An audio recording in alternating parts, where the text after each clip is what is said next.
Olá! Hoje a gente vai mergulhar de cabeça no universo fascinante e super complexo das compras públicas no Brasil. Quem acompanha a gestão do Estado sabe muito bem que as licitações são o verdadeiro motor financeiro do nosso país. A gente está falando de bilhões de reais rolando para construir escolas, asfaltar estradas, garantir remédios nos hospitais. Mas olha, tem uma dualidade absurda nessa história. De um lado, existe um esforço gigantesco para modernizar o sistema e torná-lo sustentável. Do outro, a velha e persistente realidade de fraudes e esquemas. A nossa explicação de hoje vai destrinchar exatamente esse contraste. Vamos ver o choque direto entre os ideais inovadores e as duras realidades que estamparam as operações policiais recentes. Para estruturar essa jornada, nós vamos passar rapidamente por 6 pontos: a força das compras públicas, o lado obscuro das licitações, o esquema das empresas de fachada e cartéis, o contraste nas estradas, as medidas de prevenção contra o superfaturamento e, para fechar, o futuro do dinheiro público. Ponto 1. A força das compras públicas, ou o nosso padrão ideal. Recentemente, rolou um evento super interessante do ICLEI que reuniu um monte de especialistas para debater uma virada de chave fundamental. A ideia é parar de ver a compra pública como um mero entrave burocrático, aquela papelada chata, sabe? E passar a enxergar isso como uma ferramenta estratégica poderosa. É aqui que entra o conceito de licitação sustentável. E detalhe, não é só comprar papel reciclado não. É um processo focado em impulsionar a sustentabilidade, fomentar a inovação tecnológica e, de quebra, fortalecer os mercados locais. Basicamente, é fazer o dinheiro dos nossos impostos trabalhar em dobro. Ele resolve o problema do Estado e, ao mesmo tempo, desenvolve a economia daquela região. Um verdadeiro golaço, pelo menos na teoria. E essa mudança jurídica que a gente vê agora é um divisório de águas no Brasil. Antigamente, a mentalidade era bitolada na regra do menor preço. E o que acontecia? Muitas vezes, o barato saía caríssimo a longo prazo porque a qualidade era péssima. Mas com a nova lei de licitações de 2021, a bússola mudou para melhor valor e ciclo de vida. Traduzindo, agora o Estado consegue calcular quanto um equipamento vai custar em manutenção e energia elétrica ao longo de 10 anos e não só olhar para a etiqueta de preço ali na prateleira. É teoria funcionando no seu estado da arte.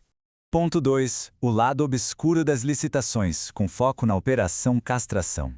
Acontece que a teoria muitas vezes leva um soco na cara quando encontra a prática. 200 milhões de reais. Esse é o valor simplesmente assombroso dos contratos da Secretaria Estadual de Agricultura do Rio de Janeiro que caíram direto na mira da Polícia Federal. O alvo? A contratação de serviços de castração e esterilização de animais em um programa do Estado. É muito dinheiro envolvido.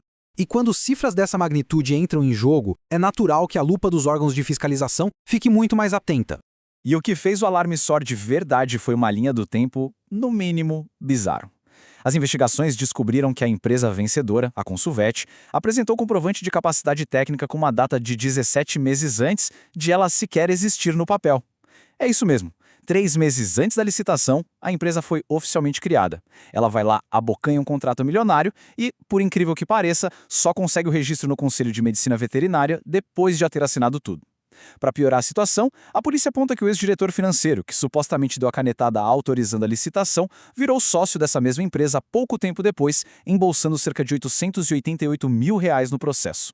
Mas para manter a clareza e a neutralidade da nossa análise, é absolutamente crucial colocar todos os fatos na mesa e ouvir os dois lados. O então secretário da pasta declarou que essas alegações são ataques políticos infundados, fruto do período eleitoral, e afirmou estar à total disposição da justiça para esclarecer tudo.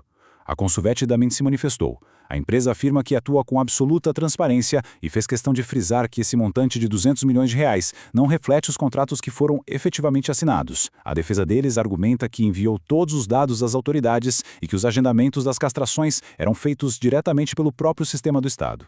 Ponto 3. Empresas de fachada e cartéis. A bola da vez é a Operação Papel em Branco. Saindo do Rio de Janeiro e pousando lá no Ceará, essa operação identificou um padrão, digamos, curioso. Imagina um absurdo da situação que a Controladoria Geral da União pescou. Uma única empresa, que estava registrada em cidades menores puramente como fornecedora de papelaria, foi contratada para fazer absolutamente de tudo na cidade de Pendoretama. Ela entregava água mineral, fazia manutenção de computadores, fornecia máscaras cirúrgicas, prestava assessoria jurídica e até cuidava da merenda escolar. Tudo isso num único fornecedor. A falta de especialização técnica para abraçar áreas tão absurdamente diferentes é aquele clássico sinal de fumaça. É o alerta vermelho piscando que sugere o uso de empresas de fachada criadas apenas para escoar verbas públicas. Ponto 4. o contraste nas estradas, olhando para os contratos de radares no Rio de Janeiro. O Tribunal de Contas do Estado do Rio simplesmente pisou no freio e paralisou um pacote de mais de 230 milhões de reais. O objetivo desse dinheiro era instalar novos radares eletrônicos. Mas o motivo da paralisação? 1 centavo. Isso mesmo. Em um dos lotes em disputa, a diferença de preço entre a empresa vencedora e a segunda colocada foi de exatos 1 centavo de real. Matematicamente falando, as chances de uma concorrência legítima terminar com uma margem tão cirúrgica assim são mínimas.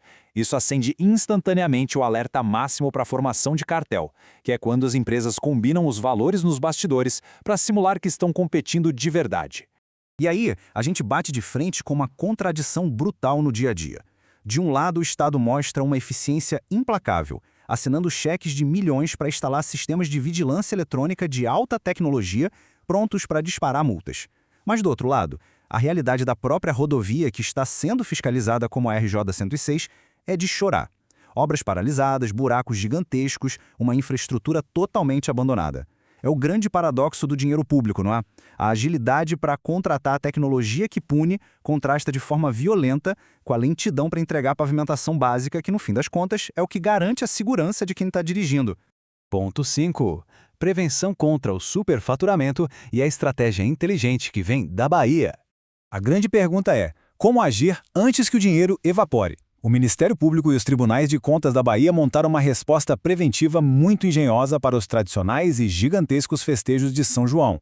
A lógica opera com 3 passos bem rigorosos para criar travas financeiras. Primeiro passo: eles levantam a média dos cachês que determinado artista cobrou no ano anterior. Segundo passo: aplica-se estritamente a correção da inflação, o IPCA. Terceiro e último passo: se qualquer prefeitura quiser pagar mais de R$700 mil por um único show, vai ter que suar a camisa para apresentar uma justificativa técnica extremamente detalhada. É basicamente exigir que a prefeitura prove que as contas da cidade estão no azul e que os salários estão rigorosamente em dia, bem antes de sequer começarem a montar o palco. E ponto 6. O futuro do dinheiro público, olhando para frente. O que fica escancarado depois de toda essa análise é que estamos no meio de um eterno jogo de gato e rato. Sem dúvida, o avanço das políticas públicas traz inovações fantásticas, como essas metodologias matemáticas da Bahia e o foco no ciclo de vida útil que vimos na nova lei. Mas, vamos ser sinceros, a sofisticação dos esquemas também evolui na mesma velocidade. A gente viu cronologias que parecem impecáveis no papel até simularem concorrências por um único centavo. Então, a pergunta provocativa que fica no ar é a seguinte: será que as novas ferramentas regulatórias e os portais de transparência proativa finalmente serão suficientes para vencer essa corrida contra a corrupção? Ou a burocracia vai estar sempre um passo atrás de quem vive procurando brechas no sistema? Continuar de olho nessa dinâmica é o único caminho possível para proteger o nosso dinheiro. Um grande abraço e até a próxima explicação.